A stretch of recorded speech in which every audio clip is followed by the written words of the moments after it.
Hello!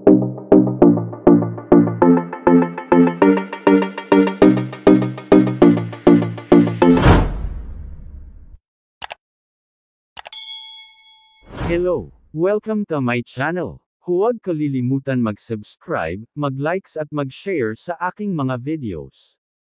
Ang pag-uusapan natin ngayon ay tungkol sa pulis na naman na walang awang pinatay ang 20 anyos na mangingisda. Naakala ng mga pulis ay alipin nila ang mga tao. Mga pulis lang naman sila. Trabaho yan ng mga tamad at bobo. Maski bobo pwedeng magpulis, jogging ka lang ay pulis ka na. Pumunta ka lang sa PMA at PNPA pagkatapos ng training ay tenyente ka na maski walang alam sa batas. Kung mag-aasta akala mo batas na sila. Kapag tinanong mo naman sa batas mga walang alam. Wala naman mga laman ng ulo. Ang ipinagmamalaki lang lagi ng mga pulis ay ang pagiging criminal nila. Malalakas ang loob na pumatay ng tao, kasi alam nila kakampihan sila ng mga tiwaling mga fiscal, judge, at mga tiwaling taga na POLCOM at PNP Internal Affairs Service at mga tiwaling taga-ombudsman. Nasusuhulan kasi sila ng mga criminal na mga pulis. Kayong mga PNP krame huwag nyo nang i-tolerate pa ang mga krimen ginagawa ng mga bobo ninyong mga pulis. Huwag ninyong gawin pananakot ang baril ninyo. Kasi hindi kayo habang buhay dito sa lupa mga animal kayo. Mga wala naman kayong mga alam. Kapag binigyan naman kayo ng bar exam at CPA exam ay mga wala kayong mga alam. Pero sakay abangan dyan kayo eksperto. Para kayong si Mr. Tulfo nagmamarunong wala naman alam ni first year ng law ay hindi nag-aral pero sakay abangan eksperto.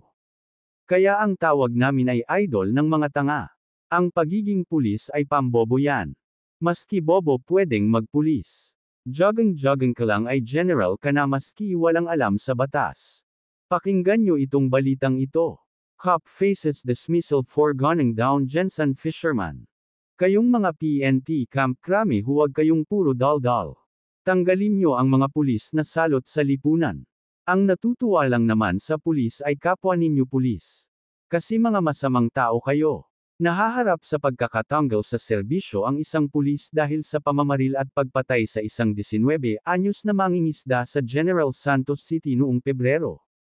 Sinabi ni Inspector General Brigido Dulay, hepe ng Philippine National Police Internal Affairs Service, PNP-IAS, na Huwebes na isinumite niya sa tanggapan ni PNP Chief General Romel Francisco Marbol ang rekomendasyon na tanggalin ang Police Corporal, na itinago ang pangalan, pagkatapos na patunayang guilty siya sa grave misconduct. Ang kanilang badge ay hindi magsasanggalang sa kanila mula sa masasamang pag-uugali o pag-uugali. Bilang mga alagad ng batas, tungkulin nilang sumunod at itaguyod ang batas, nasa loob man o labas ng uniforme, sabi ni Dulay sa isang pahayag. Sinabi ng mga saksi na nangyari ang insidente sa loob ng isang videoke house sa General Santos City noong ika-21 ng Pebrero taong 2024 kung saan nakikipag-inuman ang pulis kasama ang isang grupo ng mga lalaki noong Pebrero. Ang biktima na kinilalang si Marvin Bahian at ang mga kasama nito ay nag-iinuman din sa kabilang mesa sa labas ng establishmento. Sa hindi pa malamang dahilan, nagkaroon ng minitang pagtatalo sa pagitan ng pulis at ng biktima, kung saan bumunot ng baril ang sospek at binaril ang biktima ng maraming beses. Agad na namatay si Bahian dahil sa ilang tama ng baril, habang tumakas ang pulis. Kalaunan ay inaresto ng pulisya ang sospek noong ika-22 ng Pebrero taong 2024. Kinasuhan ang sospek ng administrative offense of grave misconduct habang ang kasong kriminal para sa murder ay isinampa laban sa kanya ng General Santos City Prosecutor's Office.